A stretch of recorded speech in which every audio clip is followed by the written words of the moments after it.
Welcome to the Trust Factor Radio, bringing you interviews and insights to unlock the power of the subconscious mind to create authority, credibility, and trust. With your host, the authority architect and best-selling author, Neil Howe. Hello and welcome to the show. This is your host, Neil Howe, and today my special guest is Miro Wcislo. Miro is from the Chicago area, and he has a couple of businesses that we are going to talk about today. One is HodgePodge, and the other one is Boss to Boss. Miro, welcome to the show. Awesome, Neil. Thanks so much for having me on. It's been a pleasure connecting, and I'm looking forward to where this takes us, this journey together. Well, we do very much the same thing. Is we interview different people in different markets about what they do, and podcasting is definitely a big thing in our life. But you have another business as well that you work on. So to start off, Miro, with giving us a little bit of your background, how you got into business first of all, and then we'll get into how you got into podcasting from there. Awesome, yeah. Thanks so much for the intro. And yeah, my journey kind of began initially in Poland. That's where I was born. I had quite the ride, to get here to America. I eventually made my way over here. When I was still young, I was 5 years old. But at that point, it kind of just gave me a different outlook on life. I saw that you had to work to earn something. I saw from my parents, I saw how hard, you had to work to achieve and to get this, freedom here. And I did many things. I literally dabbled in everything. I did telemarketing, a lot of sales, sold pizzas. I got into day trading. I was trading throughout all of college. I produced music and DJ'd. And then I hosted a lot of events. So I was constantly like the one, I guess, thing you can say that connects all of it is I was always around people. I was always networking, connecting. And then I had to get like a secure job. I had to go to school, right? Everybody here, we have to go to school. We have to graduate. We have to get a degree. That's what I was told. My parents were investing all this money and time in me, and I felt like I had to do it. And, I became an accountant. I got my CPA, and I did that for a while. Did that for a few years. I was, living the life that I was told this is, I had to be a doctor, an attorney, an engineer, or an accountant. Like I had to be one of those things. And the time came, a couple years in, 3 years in, I became miserable. I hated my life. I became obese. I gained like 50 pounds within a year. I lost my girlfriend at the time, lost a lot. I was suicidal pretty much. I was very depressed. I hated my life inside of a cubicle, and I knew change was needed. I went on a life-changing trip. I started listening to a lot of podcasts.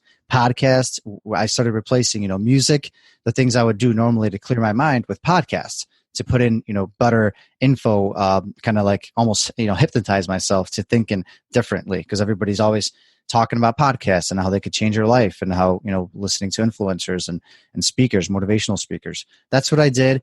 And I eventually had a plan to start up a business. It's an environmental company named HodgePodge. It operates out of Chicago. We're pretty known out here in the Midwest region of the U.S., and we're an environmental company where we help people declutter, remove things out of homes, move things, and keep them out of the waste streams. So we repurpose, donate, recycle things out of your houses, and help other people in need, because that's the way I was raised. I was always, reusing things from others, getting things from shelters, from donation, centers. And at the same time, I started up a podcast before I quit my 9-to-5, and during I started while I was in the journey and process of starting my business, and that's called Boss to Boss. It was originally a different name called Love the Journey. But it kind of documenting the process of quitting. I actually had episodes like before I walked into the boss's office and quit, episodes after I quit, my 9-to-5, my reaction. And then I kind of, as things became bigger and clear, I turned it into a more professional thing and started recording others, doing interviews of other individuals that have done similar things and kind of taking control of their life and have become their own boss, not necessarily owning a business, but just a boss in life in general, and taking control and not being, hypnotized by the media and by everything else that we are told to do. And that's kind of where I'm at. It's been a couple of years now, a little over 2 years in my entrepreneurial journey. And and it's going strong. Ups and downs, a lot of ups and downs, let me tell you. Definitely. And, it is a journey that a lot of people have gone on. And, just thinking about your parents and bringing you over to this country, obviously they want to give you the best that you possibly can, and made sure that you got to college and had that degree and something that you could, fall back on. Accounting is a great industry to be in. It's a very professional industry, but both my brothers are CPAs, and they do fabulous. But and I think this is where you're getting to. If it's not a passion, if it's not something that you really love to do, then it really is work. It's a slog, and you get to that point in your life where you find, I've got to do something different. And I think that's where so many people get to. And like you were explaining, they find podcasts or finding information that's out there to improve themselves. And they go on that journey of, getting educated, self-educated, and just seeing what is out there. But it does take a big step to leave a CPA job like that and become an entrepreneur. Talk to me about some of those ups and downs that you have been talking about in your first couple of years. Yeah, and nothing against, accounting, nothing against that profession at all. It's an amazing profession, super job security, amazing pay, benefits, you name it.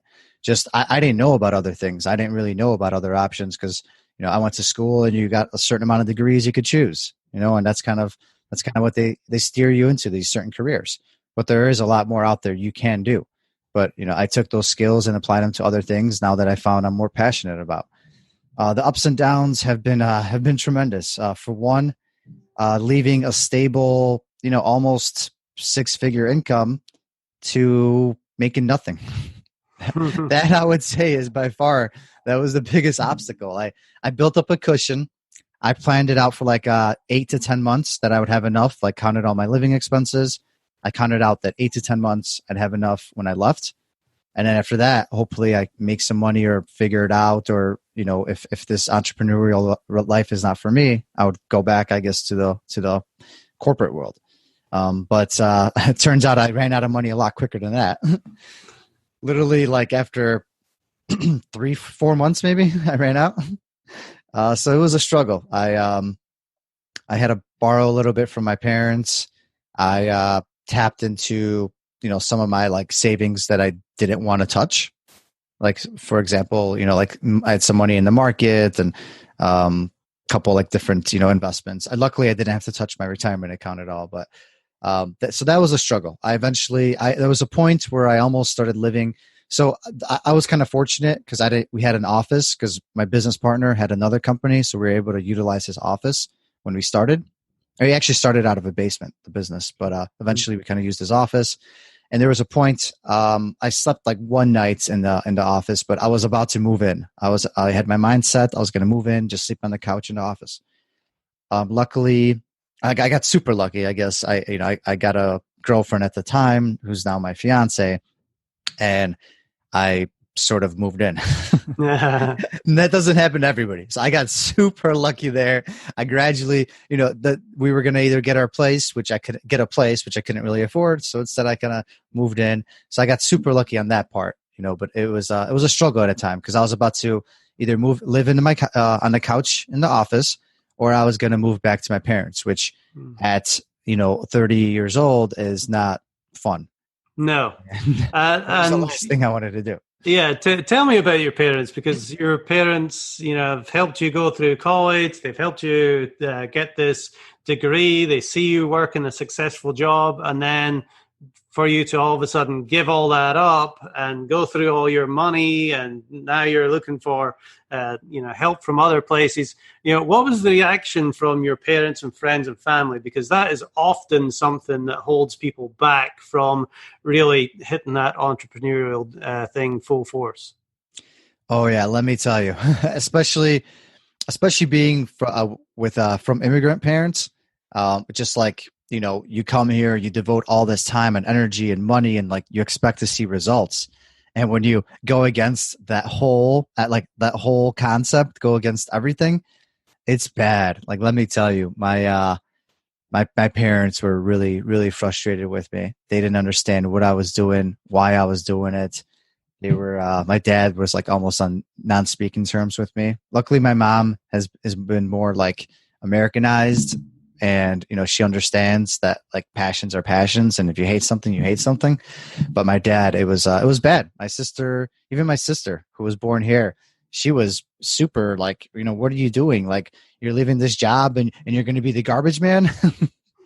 Though she didn't really understand what company we were starting. It's an environmental company, and she just like it was tough. I guess at the end of the day, it was tough. They didn't know what I was getting myself into. They were saying what I'm going to do for money, that I'm stupid, that I wasted so much time and energy, and they almost were like, my dad was kind of giving up on me.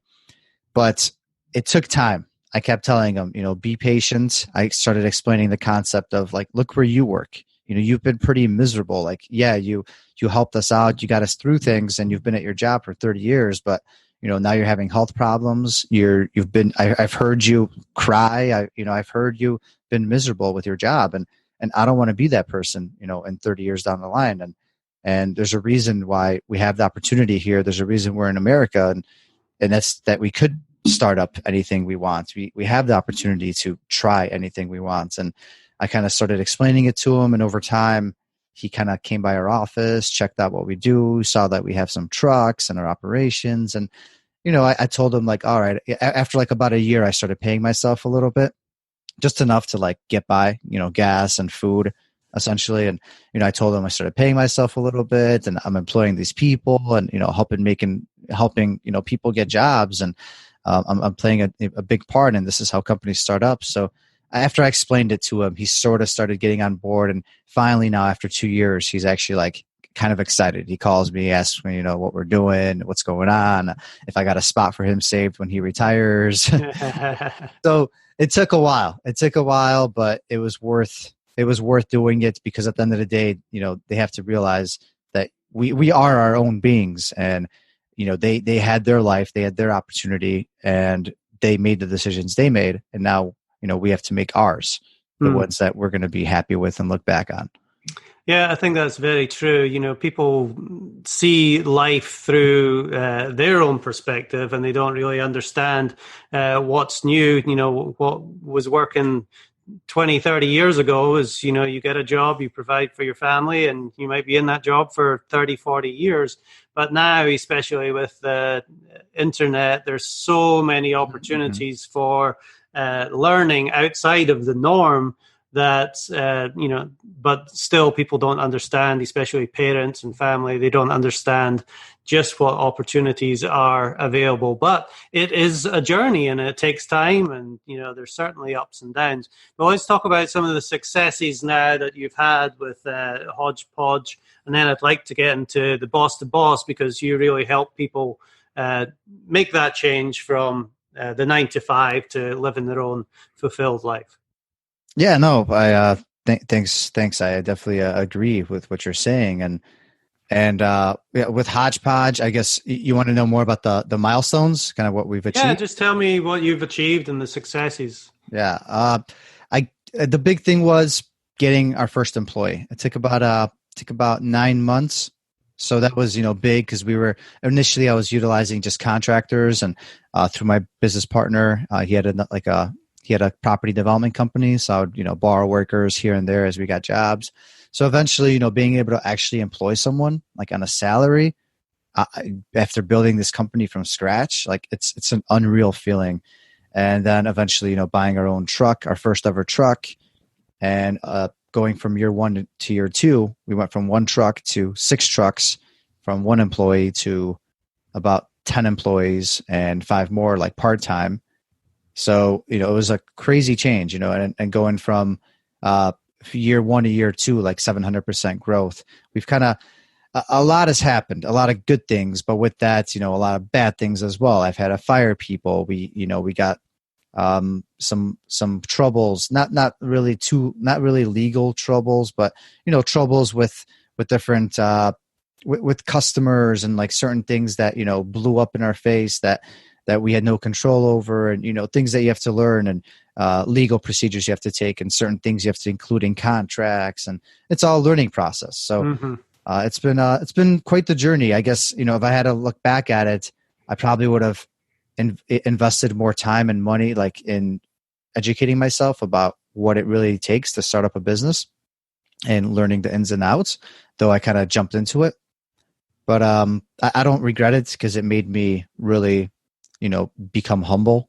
And every time I got shut down, I had to learn to overcome it and learn from scratch. And so that's where we're at. We're at the point where we have 3 locations now, and like a warehouse, a storage unit, and a little admin office. And we operate all across Chicagoland, like up to Wisconsin, Indiana. So we're it's been quite the journey, and I'm excited to see what happens as we grow and actually bring on more people, to kind of manage things too, not just work and be laborers as well. Yeah, well, congratulations on that. That is tremendous growth from year 1 through year 2, and being able to provide jobs for somebody has got to give you an enormous, immense of pride as well. No, I appreciate that. It's quite the feeling, when you can be on the other side, especially just because it's like nostalgic. You're always, listening to your boss. You're always listening to these speeches, and you're always like, oh, how do I get there one day? Like when you're younger, when you're a teen, maybe, or what doesn't matter what age you're at. But I just had those like nostalgic feelings, and then like here I am leading a big team meeting of like people that I've employed. And it's a crazy, wild feeling. And, I'm not saying this is like the end all be all, because you can be the best entrepreneur ever. You could be crushing it at your current job, and you're comfortable with that. You thrive at that. You're happy with life and you enjoy it. But for me, this is kind of like my rush and my addiction, I guess you can say, right? In a bad term, but it's something that I look forward to. Well, what the amazing thing is, talking to so many people like you do as well with your podcast, is you just find out that everybody has a story. Everybody has a story to tell on their entrepreneurial journey, and they all have to go through that learning process, learning everything that they have to run their own business. But ultimately, it is one of the most fulfilling things that you will do with your life. But you started this Boss to Boss Yes. podcast, and you've interviewed well over 100 now people and or shows. Tell me a little bit about that journey and what you've learned from it. Yeah, no, Boss to Boss, that's the number 2, by the way, in the middle, so everybody knows. And that's that the podcast is kind of the journey of documenting, what it took from starting up a business to kind of where I'm at now, from year 0 to year 2, and then interviewing others along the way that have done similar things and kind of left the 9-to-5, left the cubicle life. But with that, it's all a learning process. I swear, it's great and it's amazing, and I always talk about this on my show. I love to encourage others to try it.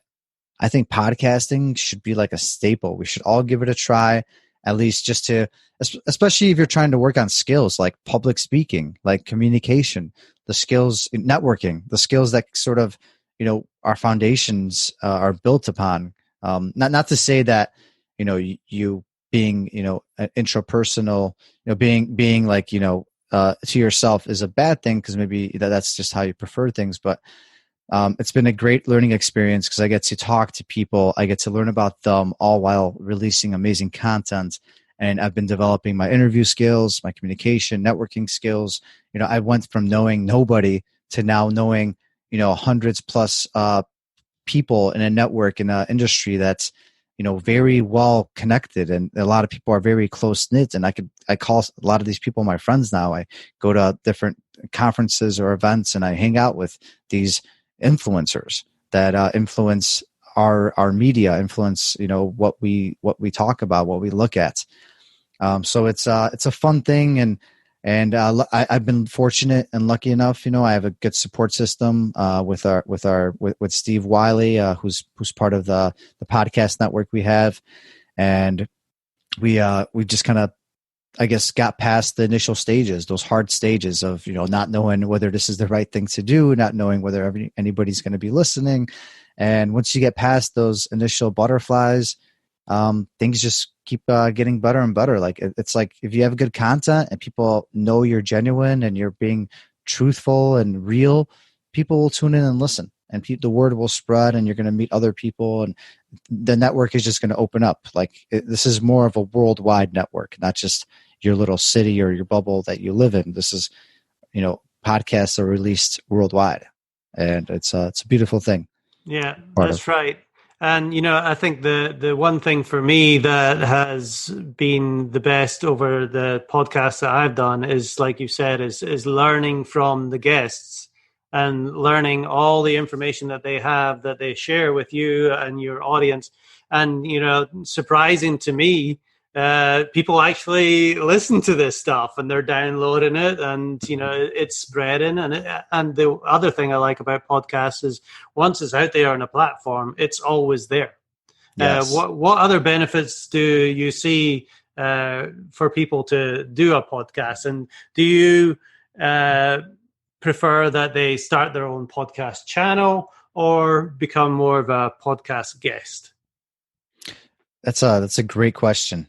I think podcasting serves a lot of purposes, especially now with radio kind of dying down and, cable TV and stuff, I guess, sort of dying down, the cable especially, though not TV, not like Netflix, obviously, but podcasts are filling a void that's being created because it's on demand. It's now, and everybody wants now, as we see out there in the world. So podcasts are there. They are constantly, there online. You could access them through so many platforms, tune in, go back. If something crazy happens and you have this guest on your show or someone blows up, you could always go back and listen to, where they were a couple of years ago and what they were saying then, what they're saying now. And it's a very great way to listen and to learn because it's free tools. It's free content. It's out there anywhere. You can listen anywhere, no matter what you're doing. You could be working, running, going to school, commuting, anywhere. It's a great thing. And the benefits of hosting one, if you're trying to, just do one yourself, if you have like a cool niche topic, something you want to talk about, you can always, all this stuff, since it stays online, you can look back at it later, like say 5, 10, 20 years down the line, assuming it's all still there somewhere and you download it just to have a backup, you could be like, wow, I was saying these things. I was interviewing these people. You're talking about my journey and how I was feeling at the time. And it's like kind of you can look at it as an online documentary / journal. You're doing this through audio or through video possibly, and you're documenting your journey. How cool is that? You can look back at this years later down the road. You can show it to your kids, your grandkids, and be like, "Hey, this is what I was doing. This is what I was thinking and feeling during these times, of 30 years ago, for example." And it's cool. It's like a cool little thing to have. And at the same time, there's the business opportunities with it. People get sponsorships. They become part of networks. They start releasing content because they built up credibility through the podcast. So there's definitely a business side to it. And then there's the learning side where you could learn from your guests. You could learn to be a better speaker, talker, just interviewer. So there's no real right or wrong way to do it. I think just giving it a try is the best thing you can do, and just not give up right away, and maybe join like some podcasting network, some group on Facebook that's going to support you. We have a group called Boss to Boss Community where we kind of support other podcasters and help people, start up podcasts and kind of learn more about podcasting. So that's kind of one thing. Yeah. Yeah. So there's a couple of questions I have here for anybody that is thinking about starting a podcast themselves. Your first one might not be that great, but it's all about doing it and getting better, like you said. But a couple of things that might be holding people back is, one is, what technical stuff do they have to know to get started? And two, what are they going to talk about, or how are they going to get guests on their show? Great question. Great question. These are the things that we talk about. And like I offer, we offer help through the Facebook group, which is Boss to Boss Again. And it's something that I share and talk about with all the different, like anytime I connect with people, it's the right equipment, obviously the right microphones. You don't want to release something that's not superior, I guess, something that's very average, because it's going to tune out people. Nobody wants to hear some weird buzzes in the background and weird background noise and subpar quality, because why, if you're going to listen to something, you want to hear it clearly, crisp. You want to be able to understand what's being said and not waste time, and that way someone's not messing around and they're doing this for real. So yeah, obviously there's the microphone, there's the right computer, the setup. There's a lot of cool recorders out there, like the Zoom, the Zoom H4, 5, you name it. If you want to record like in person or just sitting there, that's something to look into. You got cameras if you want to do video, which I'd highly encourage, because I think video gets forgotten a little bit with podcasts. But if you like have a YouTube channel, which is always a great way to grow your audience, because it's a whole nother ball game, whole nother ballpark out there that you could be missing out on. So I highly encourage video, and just because you get a different perspective as well, like there's the facial cues and contacts, and it's good for in person too. I know it's not online; it's not the same, but if you do it in person, it's really good too. But yeah, I guess that's kind of my tips for podcasting. Just getting guests. There's a lot of ways. At the end of the day, it's about reaching out and not being scared. Like you have to get past that initial fear, and you have to just sort of go out there and just ask someone and just say hi. Be like, hi, how are you doing at an event? Walk up to that person that you have just seen talk in front of everybody. Maybe they're there alone for a second. Walk up to them, introduce yourself, say something cool. Say something they'll remember you by. It doesn't hurt. Like that's how I got a lot of guests on my show. I literally walked up to people at events. I messaged people on Facebook, Instagram. I emailed people by, I found their emails because you could find their emails on their website, and I messaged out to them. I mean, it's all about just doing it at the end of the day and being genuine. You don't want to be fake. You don't want to follow a script. You don't want to lay out the same information. You don't want to be pushy and ask. You have to give something first. You have to be out there for these individuals. You have to be very interested, and it has to be genuine. If you're not genuine about it, like if you're clearly just interested because they're someone famous or an influencer, they'll be able to sense that out. They're not stupid. They'll figure it out. Mm-hmm. But if you're genuine, you share your story, you're very interested in what they're doing, learning about more, telling them that, maybe my podcast or whatever I'm running, it's newer. I don't have a gazillion listeners yet, but, it'd be such a pleasure to have you on. And I know, my listeners that are there will find your content valuable, and I'll promote, I'll promote it so much more than anybody else ever will. Like, things like that. They go a long way. So if they feel a connection, they feel that you're a real person, you're not a bot, you're a being, they'll respect you, and they might give you that 20, 30 minutes. So who have been some of your most memorable guests on Boss to Boss? Oh, that's such a tough question, because you want to, you naturally, I think the way we operate, we remember everything that just happened a lot more than remembering the past. Unless it was like dramatic, but I'm definitely the guests I'm going to share are going to be the ones that I've had more recently on. But one I just had on is Bradley. Maybe you heard of him, maybe you haven't. He's really big in like social media and training programs and speaking. He's a motivational speaker. So Bradley, Caleb Maddox, who was like he's like the top 10 influencers under 18, like in the world, I think. So Caleb Maddox, Bradley, Steve Sims, who like makes, your dreams come true. He he's known as, he has a company called Bluefish. So those are just a couple of the guests. Travis Chappell, he has a huge top 25 podcast out there in business. So that's just to name a couple. Yeah, well, I loved the Caleb Maddox interview. I listened to that one and got my two girls connected with him, and they're now the Maddox addicts too. They like going Awesome. through, learning from somebody, just a little bit older than them is a lot better than learning from an old stodge like their dad.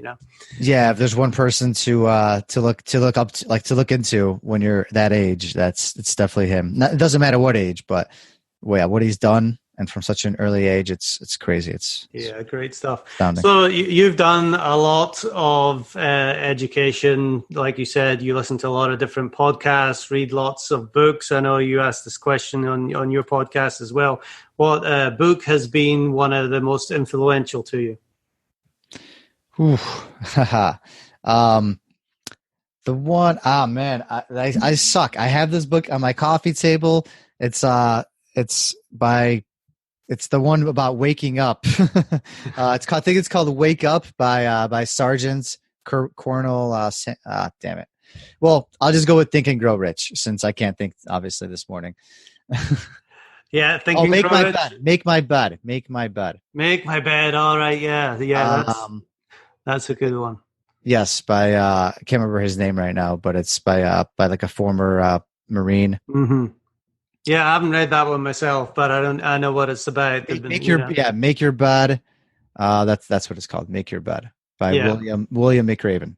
It's like these small little things you can do every morning that change your life, like such as making your bed, and it's pretty crazy. Right, just doing the right habits to set you up for the rest of the day instead of jumping on Facebook or whatever. Looking at your phone and jumping into 20 emails. Excellent. Well, Miro, this has been a lot of fun. I've enjoyed listening to your journey on, how you got to the United States. You put yourself through school. You got that great background. You decided to take that entrepreneurial journey and start up your own business, which has been successful. And now, obviously, talking about other people that have gone on that same journey or want to go on that same journey with your Boss to Boss podcast. If people want to reach out to you, Miro, for any kind of information about your HodgePodge business up there in the Chicagoland, or finding out more about Boss to Boss, how do they get in contact with you? The best way would be searching for Boss to Boss on Facebook. Just Boss, the number 2 Boss. You could search on Facebook. You could also check out the website boss2boss.com, and you got the links to all our different social media. The website's probably the best, boss2boss.com, and you could click on you got my name there, how to actually spell it, because it's not very typical, and you could search HodgePodge as well. So, but yeah, just kind of wanted to close it out that anybody could do this. Anybody can make it happen. Anybody can create a business, a podcast, if you just sort of put your mind to it and get educated and are patient. If I can do it, anybody can do it.